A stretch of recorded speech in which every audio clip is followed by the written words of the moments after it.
Tomorrow night, where the Alabama Crimson Tide will they hold firm in their fourth position? A big win over the weekend against the LSU Bengal Tigers. Spent a good bit of time talking about what's going on with Alabama's offense, especially no running game.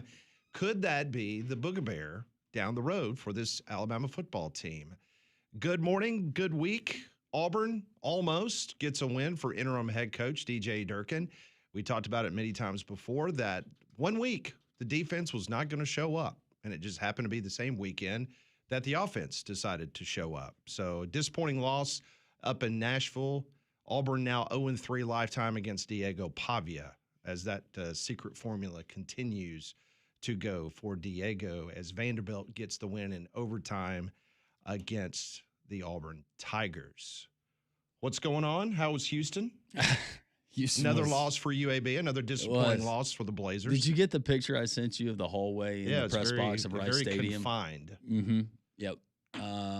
Yeah, it was fine, Pat. But no, going back to what we saw over the weekend, Auburn, I guess you're more incensed if you weren't already at what Hugh Freeze was doing offensively. But if that wasn't just a stark contrast, it actually gives you hope, I guess, if you're an Auburn fan moving forward, that you can still score more than 10 points in an SEC game, even at Auburn on offense. Yeah, the one stat that Auburn kept holding its hat on was the fact that they were only one of 3 programs in America that had not given up 24 points in a game, and they give up 45 to Vanderbilt on Saturday. So we got plenty of time. It's Reaction Monday. We'd love to hear from you, 1-800-239-WJOX, the Courtesy GMC text line, 205-834-9450. Let's start with Alabama first. Conrad, you were in attendance, and you and I were texting during the game.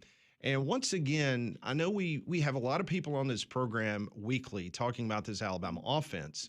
I think it's time for us to have a serious conversation about the lack of a running game, because I know that LSU's got a good defense. It's not the best defense, but it's a good, solid defense. But when you only muster 56 yards rushing, 2.2 yards per carry, I think it's time for us to have a serious conversation about this Alabama offense, because you're going up against one of the best in the country come Saturday against Oklahoma.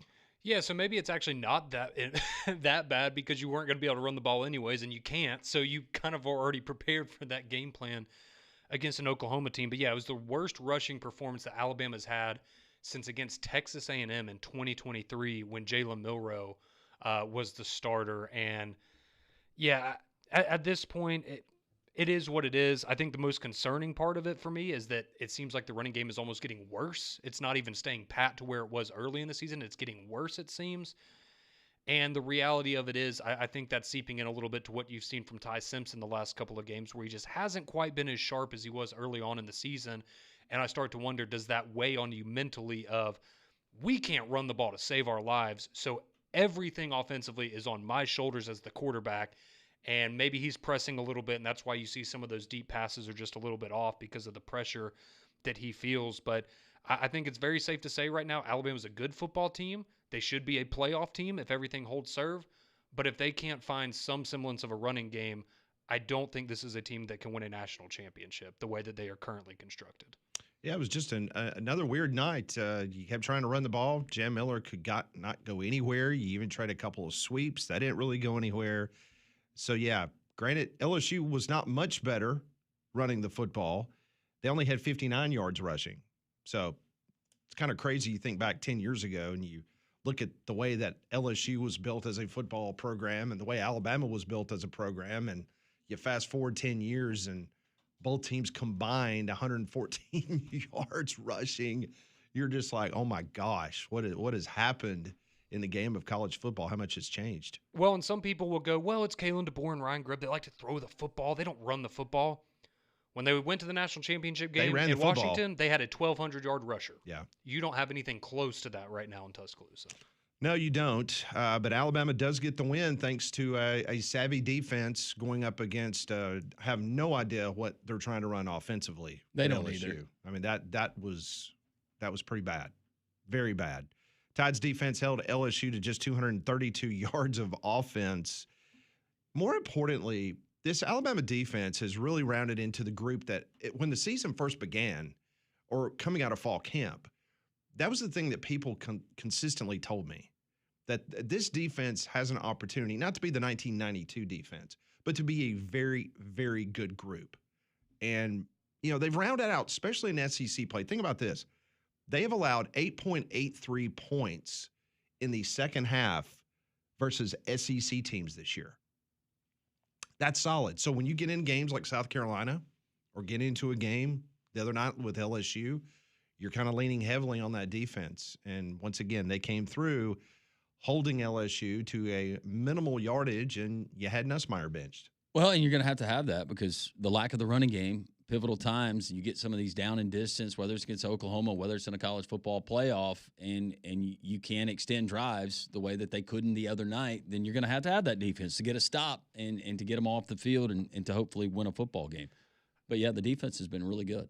Yeah, and I mean, I guess the positive side of it, right, is you feel good if, let's say in postseason play, you get into a fourth-quarter dogfight. This is a team that knows how to win those types of games, but you also had another game against LSU where you only scored 3 points in the second half. So it's great that your defense is only giving up 8 in the second half because the offense this year has just cratered in the second half of games.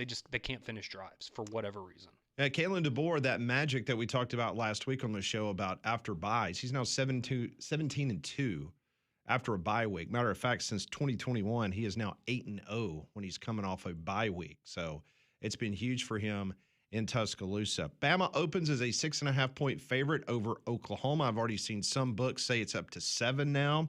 That would represent the smallest spread for a home game for the Tide since it was an underdog against Georgia last year. And it would be the smallest for a home opponent other than Georgia since the Tide was favored by 3 points over LSU back in 2023. So we'll see. Kalen DeBoer has not lost at home yet. That's correct. He has not. Knock on some wood. 17-2. That's a really sporty stat for our friends in Vegas. It's a good one. It is. So Alabama awaits Oklahoma, and we'll have plenty of time as the week progresses. But we'd love to hear from you, especially on the text line, if you've got any concerns. I know some Alabama fans said, no, so we're good. Todd Simpson, he's our quarterback. We're throwing the ball. We're being efficient.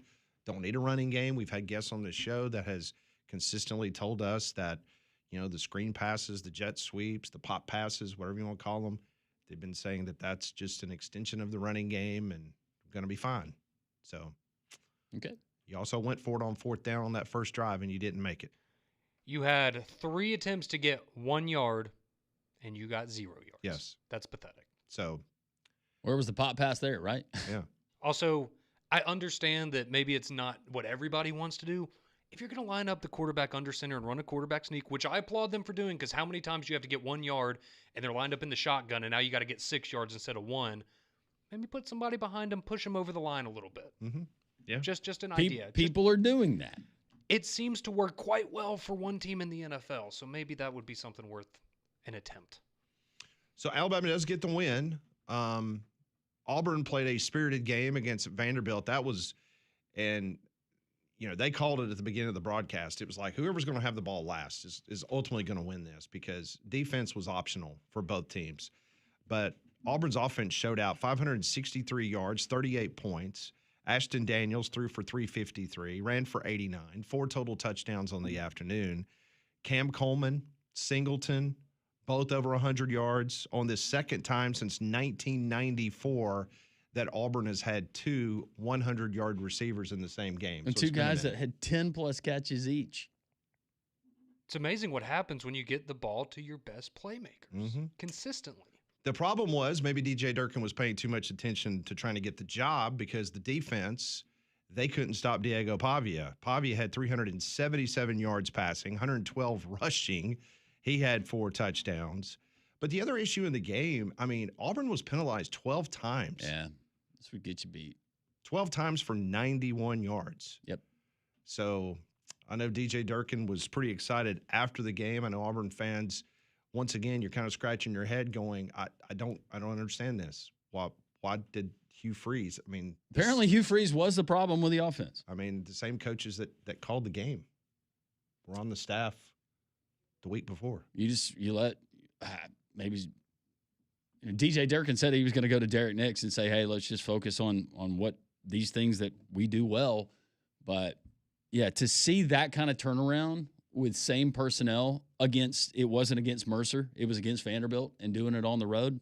No, I think it says all that needs to be said. Hugh Freeze probably not calling offense for anybody in the future at the FBS level. Well, and it just, again, you go back, and it's a guy that had a history of identifying quarterback talent. Kind of makes you wonder. I understand maybe mobility is a hard thing to stand out in practice when you don't want to touch the quarterback, but you're telling me that came out of nowhere on Saturday? I mean, it's a little concerning that was in your quarterback room the entire offseason, and you knew about the problems with Jackson Arnold, and you continued to go down that path instead of what we saw on Saturday. Bad. Tigers are now 4-6, fifth straight season with 6 or more losses in a season. That is the longest stretch in the history of Auburn football. So what you're witnessing now has never been done in Auburn football. It's been the worst. And if you think about it, Auburn's 3 permanent SEC opponents moving forward, at least for the next 4 years, Georgia, Bama, and Vanderbilt. Auburn has lost 9 straight to Georgia, 5 straight to Alabama, and 2 straight and 4 of the last 6 against Vanderbilt. Mm-hmm. So that's your next at least 4 years, the 3 teams that you're going to have to deal with. Well, win the rest of your games and beat one of the 3, and you got a shot at the college football playoff. Kidding. Mm-hmm. I'm sure that's not the way you look at it, but yeah, that's that another is true. telling stat. Well, at least not for this year. No, but you can still make a bowl game. It's a 1-game season this year. Yeah. Yes, it is. And you got, how many weeks? You got 2 weeks to get ready for them. Mm-hmm. Take care of Mercer and then get ready. That's going to be an interesting Iron Bowl. It's going to be tough. Yes. 1-800-239-WJOX, 205-834-9450. We will go to Auburn. Mike Gittens will join the program at 11 a.m. From the War Report. We'll get his thoughts on where things currently stand. It appears that Eli Drinkwitz's name was the hot name over the weekend for the Auburn job, along with John Sumrall and, of course, DJ Durkin. So, don't know why. I'm just telling you what was told to me. Yeah. The DJ Durkin will call the offensive plays next year. You just wonder if Durkin doesn't get the job, are they able to keep him there at Auburn? I don't know. How much are you willing to pay him to be a defensive coordinator? He's already making, excess of $2 million a year. I was about to say, you going to pay him Jim Knowles money? Because seems like that you might have to do that. Yeah. Especially when the football team looked as good as it did with him at the helm. Well, and if you want to go another route and Durkin beats Alabama. Oh, then it really gets interesting. Oh, yeah. Because then you'd also get to a bowl game. I'm assuming they're going to beat Mercer. I think that's a fair assumption. Yeah. But yeah, get you to a bowl game. Maybe get to 7 wins even. Beat your rival. Stop it. Now you're talking silly. Well, the good news for 7 wins, Conrad. The good news for John Sumrall is that yes, he actually, paid attention to his game on Friday night and won. Now, they almost coughed it up and lost in the fourth quarter, but they did win 38-32. So that's a good win. Solid win. Nobody was happier about that than Alex Golish. Mm-hmm. So now, Tulane's going to finish 10-2, so that's going to look good in all the conversations with him potentially for Auburn, because they got Florida Atlantic, Temple, and Charlotte. So that's 3 wins. So those 3 teams are 9-16 overall. Do they play in the Big Ten? ACC. Just seems like a similar record to a lot of Big Ten teams. So Tulane should finish 10-2, 7-1 in the American. So that's going to look really good when you start hearing the things get heated up in regards to John Sumrall possibly at Auburn. I did not realize that his wife was an Auburn grad. Apparently she is.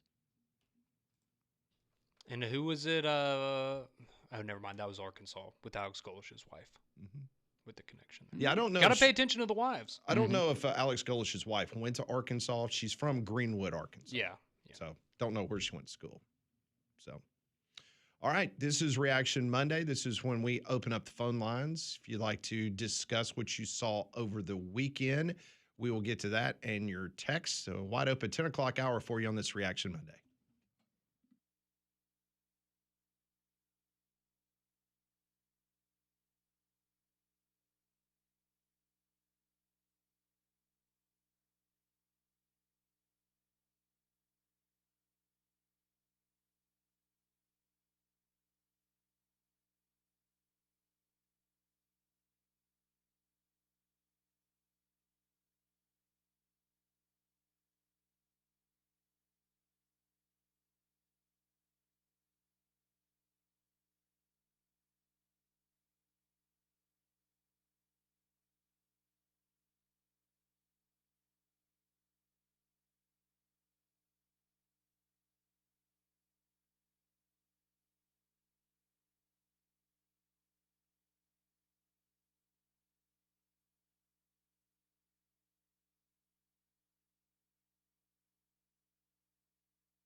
Alabama gets a big win over the weekend against LSU, 20-9, the final. They await now the Oklahoma Sooners. Meanwhile, LSU's got an interesting game coming up against Arkansas. They're going to have to find some points. Can't kick 3 field goals against Arkansas. You're going to need a few points in that one coming up. Well, you also don't want to get caught in the cold, so schedule your system checkup now from a Train comfort specialist. Train has been recognized for 11 consecutive years as America's most trusted HVAC brand, and they're our exclusive home comfort partners here at Jock. So go and visit train.com to find a comfort specialist near you. An individual that we are extremely and very fond of lost his job yesterday, and that is Chris Hatcher over at Samford University. Samford officials, they decided to move on from longtime head man Chris Hatcher, who holds the program record with 62 career wins. Hatcher guided Samford in 2022 to a sensational campaign in which the Bulldogs stormed through the Southern Conference. They went 8-0, won 11 games overall, advanced to the FCS playoff quarterfinal round. The Bulldogs, though, just 1-9 this year with SoCon win against VMI, with 6-5 and 4-7 marks in 2023 and 24 before this year's fall. Hatcher has more than 180 career wins as an NCAA head coach. Hatcher has been a head coach at Valdosta State, Georgia Southern, Murray State, and of course he had the 11-year run at Samford. So the announcement came yesterday by Martin Newton, the athletics director at Samford, that the change was immediate. Just an overall incredible individual. Enjoyed my time being around Chris Hatcher all those years. And Landrum, I think back to, you remember the pandemic year when the FCS changed and they played spring football, and Hatcher was a weekly guest on this show. And and we've done a tremendous amount of shows at Samford with Coach Hatcher, and just a unbelievably nice guy. And he's a really good football coach. And unfortunately, in this world now of college football, especially FCS, I don't see how any FCS program can get any success moving forward, just because it's basically minor league football for, a group of 5 or a Power 4 program. But Chris Hatcher no longer at Samford. Yeah, and echo everything that you said. I think a lot of Hatch, not only personally but also professionally, and what he is as a football coach. But for Martin Newton, that had to be a really tough decision. But you do have donors, you have people that support the program at the FCS level, just like you do with the big boys. And this day and age, it's all about wins, and no matter what, you got to find ways to get wins. And sometimes it just doesn't work out. And for Hatch, he's going to be fine. He's been coaching a long time. You think about Pat, the guy's been a head coach since 2000. And he's had a lot of success, and he's going to be successful if he chooses to continue to coach. His offensive mind is highly thought of. Some of the guys that you mentioned that he's coached with and part of that tree. Yeah, his son Ty, he's 25 years old, and he's an offensive analyst for Kirby Smart at Georgia. And not saying that Hatch wants to go work at Georgia or anywhere else, but I think if he wants to work, he will have a job. Yeah. That's not going to be a problem at all. We mentioned UAB, a disappointing loss on the road against Rice, 24-17. The Blazer offense was held scoreless in the second half. The defense showed up for the Blazers, only allowed 232 yards. They played the option well, really well. Played it real well, but now the Blazers are 3-6, 1-4 in the American. They host North Texas this Saturday. North Texas, an 18.5-point favorite. What's the temperature supposed to be Saturday? No idea. Hopefully it's really, really, really cold. Those boys from Denton, they don't like it when it gets cold. That's what I'm told anyways. Conrad's looking it up. 72. Crap. Sorry. That's all right. Yeah, this little cold front. I understand it's snowing in Huntsville right now. So Really? mm-hmm. All right, from weather, let's go to food poisoning. No. North Texas is really good. They can score a lot of points. At times, though, they really have trouble stopping people.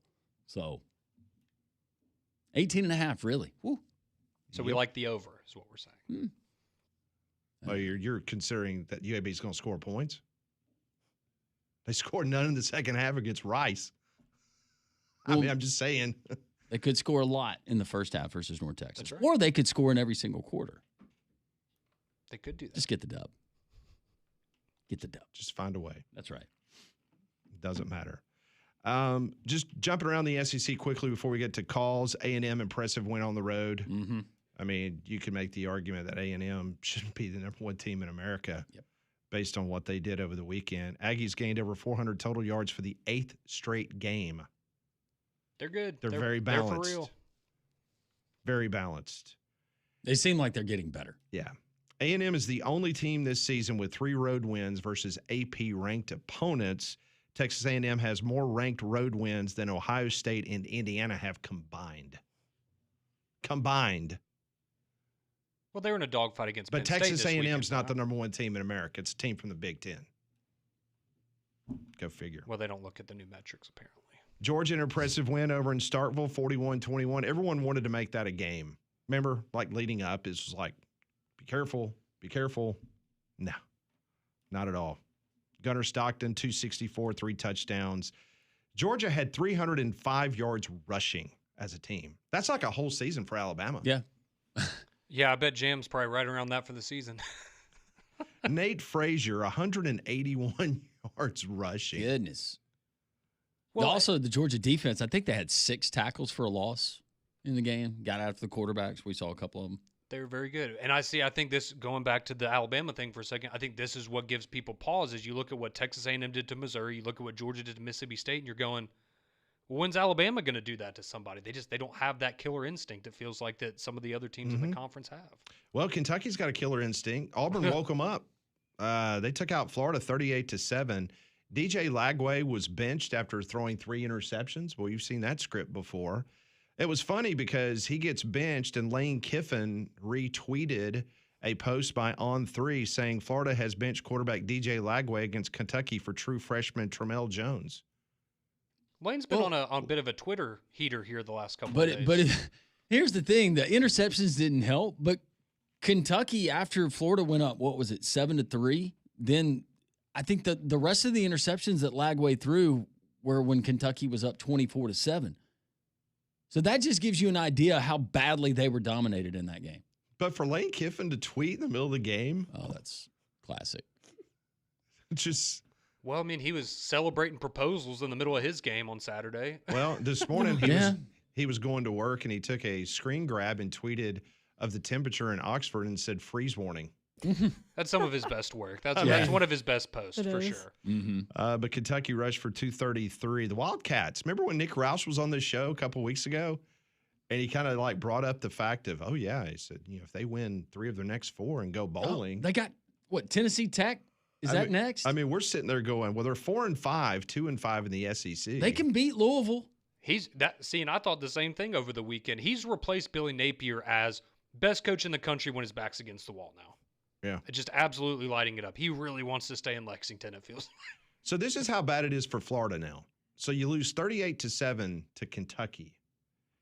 That is the worst loss for Florida against Kentucky since 1950. Is Florida the worst team in the SEC? Would you like to take a guess who the Kentucky head coach was in 1950? Bear Bryant. Bear Bryant. And that's also the program's first 30-point loss to an unranked team since 1970 for Florida. Yeah, it's bad. The last 5 games that Mark Stoops 4-1 against Florida. And remember, I think before that stretch started, wasn't that where That's not a Florida had won statue. that game like 20 years in a row or something like that? Yes. On that campus, Dominated that's it. not a statue, Pat. That's a building. That's the first time since 1998 that Florida has lost by more than 30 points to a conference opponent. So Billy Gonzalez is not going to get Yeah. the permanent job. Yeah, for all the love that he was getting after the cocktail party about being such a close game. Yeah. So, now you start wondering, has half of that roster, the most part of that roster, they checked out? Or are they already I think DJ Lagway is a fascinating situation. lining up Because potential destinations? Because if you're Florida, you're probably not going to be happy paying him what you paid him to come back this year based on his performance. But he's also one of those guys that you imagine a lot of other schools would be interested in kicking the tires. Think about on. DJ Lagway, Garrett Nussmeier, Lenore Sellers, and what we thought of those guys coming into the season. Not that they're bad quarterbacks now, but woo. They've all been disappointing, to say the least. And then it was the Rebels beating Citadel 49-0. Yeah. Yeah, they cooked them. Way to go, Pete. That's what you should do, though. So now the aforementioned Florida comes to Oxford. Ooh, just like last year. Well, that was in Nah, the swamp. Yeah, And now it's different. a little bit different.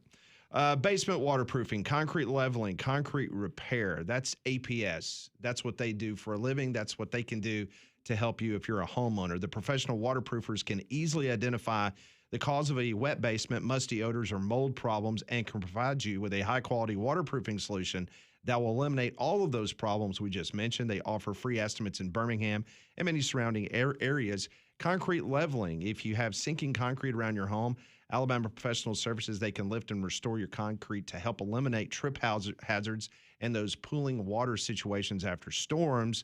They level the concrete, driveways, walkways, patios, pool decks, slabs in Alabama using the proven polyurethane injection solution called PolyLevel. So give them a call today. Number's 205-951-9717. Go to alabamaprofessional.com. Been in business since 1977, helping the homeowners like myself and so many people across Alabama. That's alabamaprofessional.com.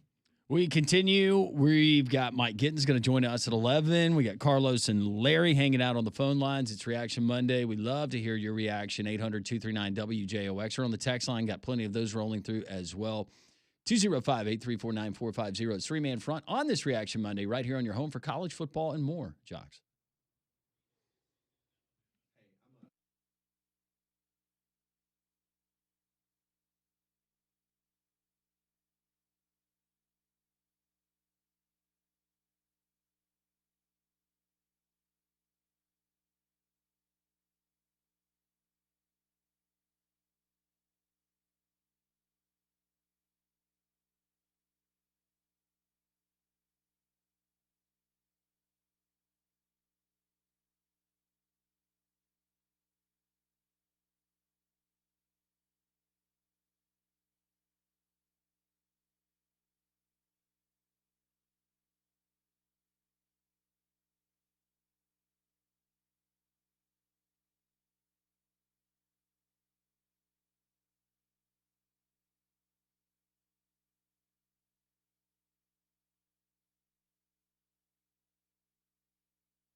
It is time to open up the phone lines, 1-800-239-WJOX. Reminder, courtesy GMC text line, always open, 205-834-9450. Let's start off with Carlos, who wants to talk Auburn. Hey, Carlos, how are you?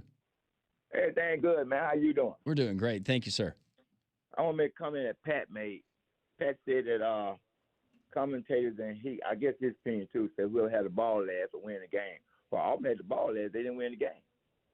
That's true. In theory, yes, you're right. Yes. Okay, then my next comment going to be, how come when Feinbaum off, he don't know ask you to host the show, Pat? Is it because you just left off at 2 o'clock?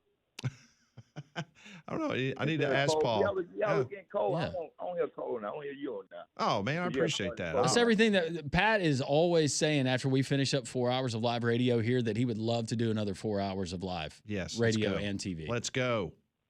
But I'm gonna call Feinbaum. He said his wife used to be my doctor when he was in Birmingham. She's back now, but she's not practicing medicine anymore. You know, she was my doctor too. Yeah, that's why I was ticked off. Y'all might have been in the same waiting room together at Absolutely, probably so. I told Sharing a magazine. I told Feinbaum when he first took that job going to North Carolina, he made me mad because I lost a good doctor. I know. I didn't care about Paul leaving. I cared about Miss Dr. Linda leaving. That's what I was more upset about. And then I would call the show and tell him I say hello. Absolutely. So he sent me a text message and said, hope I'm still getting the best of care. But anyway, that's all I want to say. Pat. Hey, thanks for the call. Thanks, Carlos. Appreciate it. Thank you, Carlos. Have a good day. Continue with the phone calls. Larry. Hey, Larry. Hey, guys. Enjoy the show always. Wanted to make a comment, and I got a question. In reference to, guys, I don't know if y'all talked about it this morning yet, but I have to admit, Mr. Coach Oates is doing something with a very young team when he went up to St. John's and won that game and scored 100. That was pretty impressive. I don't know if y'all got to see any of it. Did you? I did. I got to watch a good bit of it the other morning. It was on one of my TVs. I mean, Alabama shot 48% from the field. When you get that kind of production from Philon, 25 points, he was 10 of 17 from the field, shot very well. Aiden Holloway threw in 21 points.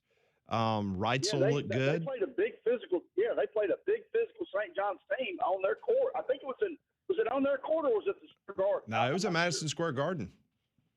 Wow, I didn't know that. Oh, yeah.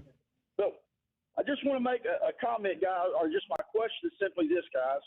Why is it that Alabama plays 4 ranked teams in a row? They go into those games like they're prepared and ready, and then they play 2 unranked teams, and it's like they're so lackadaisical.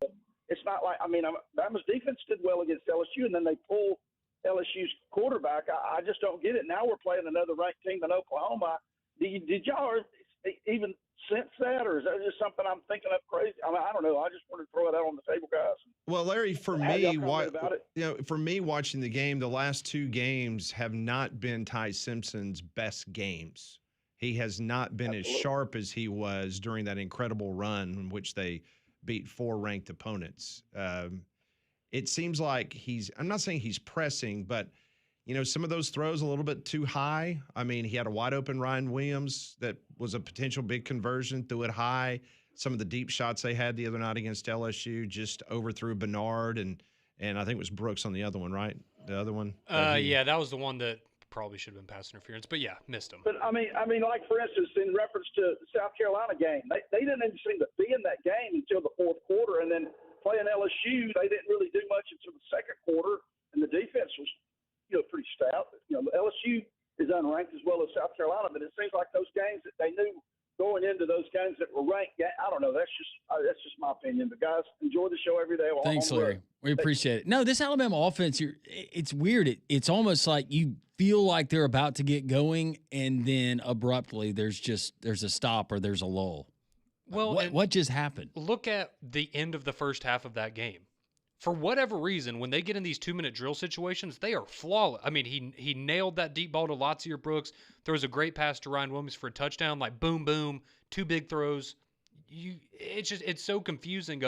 So it's almost like when you're having to hurry up and you don't have as much time to prepare, you're not thinking maybe as much. You're just letting it loose, and it's working out well for him. But I mean, the concerning thing for me is you just had a bye week. Like, you just had a bye week and you doubled down on the run game, and it's worse than it's ever been this year.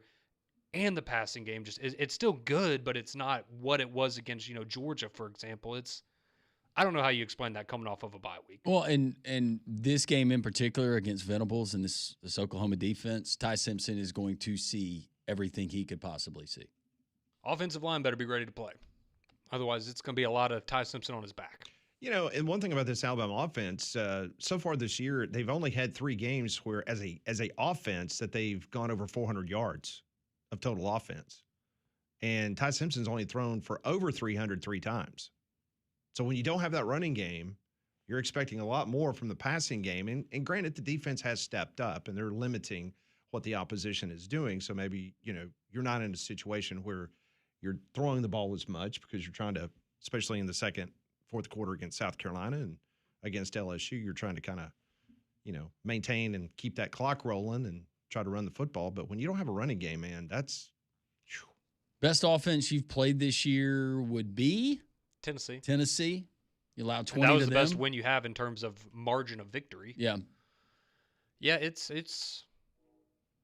a concern, right? It's a good thing you have a concern after you're winning a lot of games and you've won 8 games in a row, but it does feel like eventually it's going to, and it may not be until the postseason, but it feels like it's going to come back to bite you because they are playing with fire every single weekend. To their credit, managed to win those games. And do you find Can you do that against an Ohio State or an Right. Indiana potentially in a playoff? when you play that team that's got the potency on offense that a Tennessee does, but they can also match it with an Oklahoma-like defense? Yeah, or Texas A&M, another great Yeah. that would be a really, really tough matchup for Alabama. it's interesting because Oklahoma's offense is barely ahead of Auburn. Mm-hmm. No, there's nothing to really write home about with that Oklahoma offense. No, it feels like it's probably going to be a lower scoring game on Saturday. Mm-hmm. Yet again. Alabama right behind Georgia for 8th in the SEC in total offense. So middle of the pack, offensively speaking. Should be a good time to go and beat somebody by a couple scores, though. Yeah. But doesn't seem like that's kind of what this team's built to do. Kind of made you mad because you couldn't leave the game early, right? Yeah, I got stuck in all the traffic. It took me 2.5 hours to get home, Pat. Did you see anything interesting outside of the game? Tailgates? I think before I'd even gotten into the press box, I was already texting Pat, I'm so tired of these LSU fans. Really? I told Molly this morning, you would have thought LSU was rolling in their 8-0 primed for a national championship run. This is true. The He way did say that they were talking.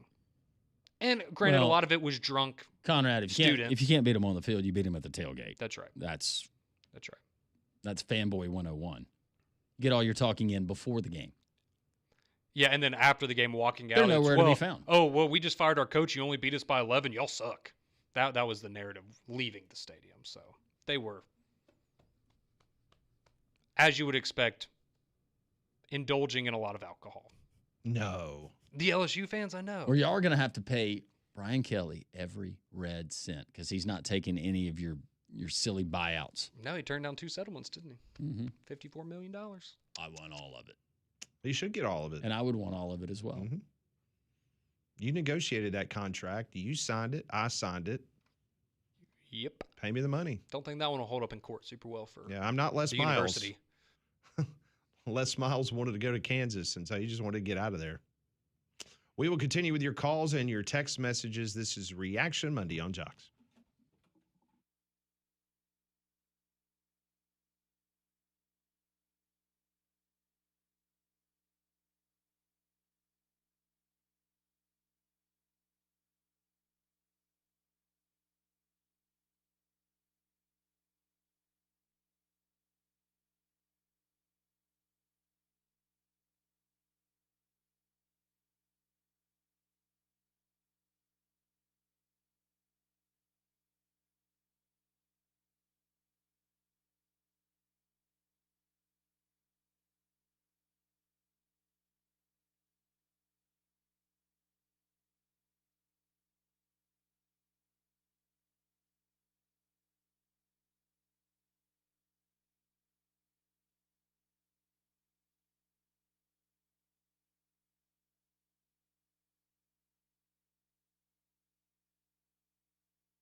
1046 here on Reaction Monday on a cold, snowy day in North Alabama.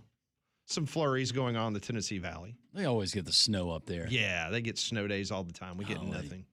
Have my sled ready, mittens, all of that good stuff. We'll continue with your phone calls, 800-239-WJOX. It's Reaction Monday. We react to everything we saw and heard over the weekend. First, let's start with Rich. He wants to talk Auburn. Hey, Rich.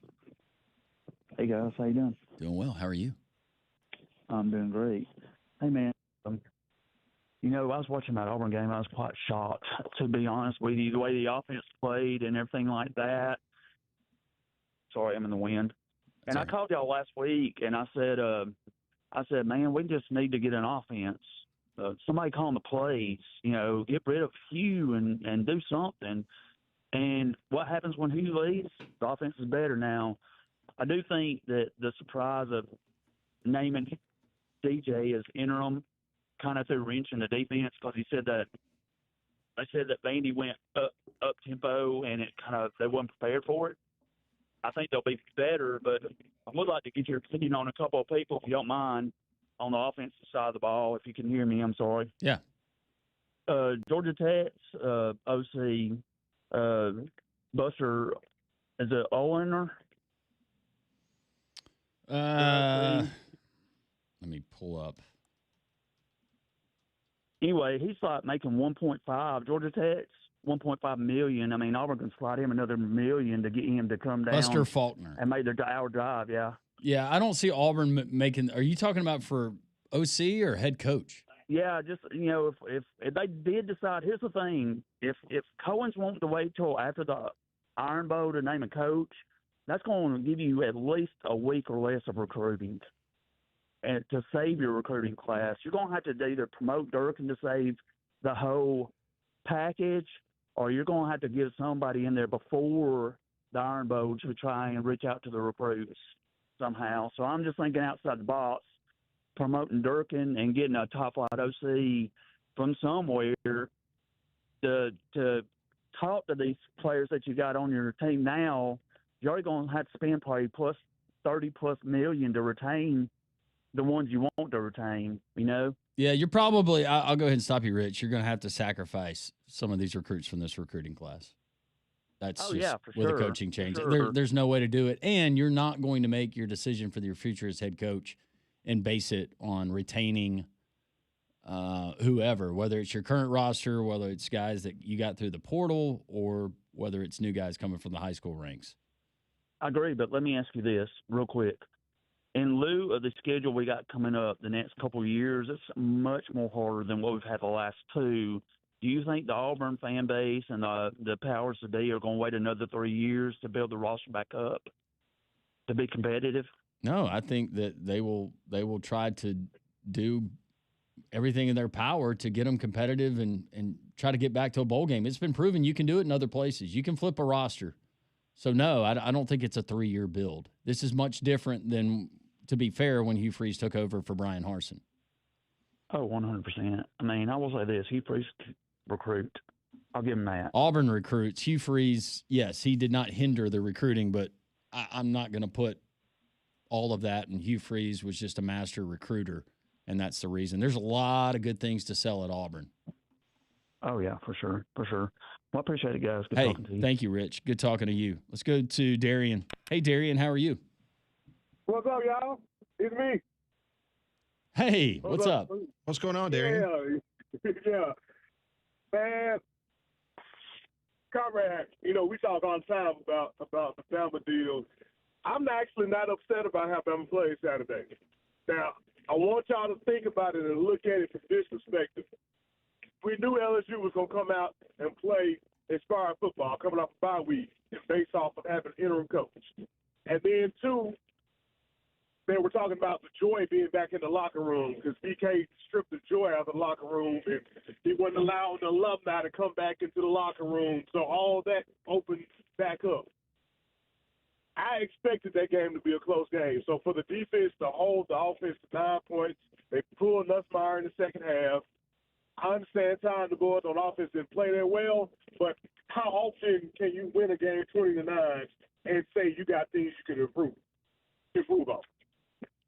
Yeah, no, I mean that's again, right? A win is a win in the SEC, and you're happy to take it. So my question for you, Darian, would be, because I guess this is where I'm at, right? I think Alabama's certainly good enough to make the playoff. I certainly think they're good enough to maybe win a couple games in the playoff. My concern is I don't know if this is a team that could actually go all the way and win a national championship. Do you view that this Alabama team can do that, or do you still need to see some improvements before you think they're ready for that kind of a challenge? I think it depends on where they fall out in the bracket. The way the top 10 especially has played out so far, and the way the playoff system has played out, let's say the last 3 years, styles make fights. I think Alabama matches up well with everyone, with the exception of Ohio State. And I'm going to say this, and I can't believe I'm saying this, after watching what happened Saturday, I think they'll struggle with Indiana too. But anybody else, I don't think no one else has 3 DBs that can keep up with the wide receivers that Bama have. And I know we're not running the ball historically like how we used to, but in this day and age, as long as Ty's on the heater, if we can get somewhat of 70% of a consistent running game to affect play action, I don't see a team in the country not named Ohio State or Indiana that can beat Alabama on a neutral site or in Tuscaloosa, which it won't be in Tuscaloosa because they'll probably be a top 4. Thank you, Darian. We appreciate the phone call. He said 70% of a running game, though, but You got like 10% of a running game right now. yeah, I don't know how quickly that happens, given your opponents that you have left on the schedule. Yeah, I don't think it happens. I don't think you do either. No, I don't, and I understand. I know some people we've had texting in of, well, why don't you give Daniel Hill the ball just 20 times and let him run forward for 3 yards? And maybe that's something that you see implemented a little more. I also think they're a pass-happy offense, and you're not going to take out your best pass protector in Jam Miller to put in Daniel Hill, so that kind of causes its own problems there. But you're 10 games into the season, 9 games into the season. You're not going to magically start running for 200 yards a game now. I'll tell you who I like to watch run, and they don't give it to him enough because the offense is in such disarray, but Harlem Berry for LSU. He's good. He's a really good player. He's good. He had that one huge play against Alabama. Well, and it was a couple of games ago, wasn't it, when Ryan Kelly, all of a sudden they just go away from him? He's touching the ball, and then he doesn't touch the ball again for the rest of the game. But he looks like a good player. I was about to say, it was odd because they didn't give him the ball a lot. They didn't throw it to Trey'Dez Green. I know he had that drop at the end that maybe could have done something for LSU, but those were 2 guys that coming in had been playing really well, and they just kind of forgot they were out there, it felt like. Let's continue with the phone calls. Barry. Hey, Barry. Hey, guys. Hey, something I've noticed in Saturday's game, just want to get y'all's input and see what y'all thought about it, and something that's happened throughout the season. I think y'all would probably recognize this also. But the first one is, it was a great, game plan for the offense for Auburn. But the last play of the game in overtime, obviously, only 2 wide receivers, both wide receivers double teamed, and that was sort of disappointing there. But going before that, number 15, Howard, I guess he's is a tight end. But all season, he's either dropped passes in critical situations or he's had a penalty in criticals like he did, Saturday on the 55-yard touchdown run. So the question is, do you all think that that's just a wasted body out there and we could have a more talented wide receiver to make it more, explosive offense? You might be. I don't know. Based on this offense and what we've seen, but you're right. It seems like every time that Howard's in the game, it's either a drop pass or it's a holding on the edge when he's trying to spring somebody free on the sideline or to get outside. But I don't know. I don't know if he's the best that they have to offer. Who knows? What would his role be maybe if a Horatio Fields was still in there? That's really good questions, Barry. But based on what we've seen and then what we just saw, I don't know what Auburn is. I think for DJ Durkin and Auburn fans, they hope that offense continues because it gives you more than a fighter's shot inside of Jordan-Hare of knocking off your rival in the final game of the season. We'll continue next hour. More of your phone calls. Mike Gittens will head to the Plains next. What is he hearing on the Auburn coaching search? Who could it be? When a decision could be made. Also, Kalen Bohr, his press conference in Tuscaloosa, more than an hour away. We'll carry it live here on 3 Man Front.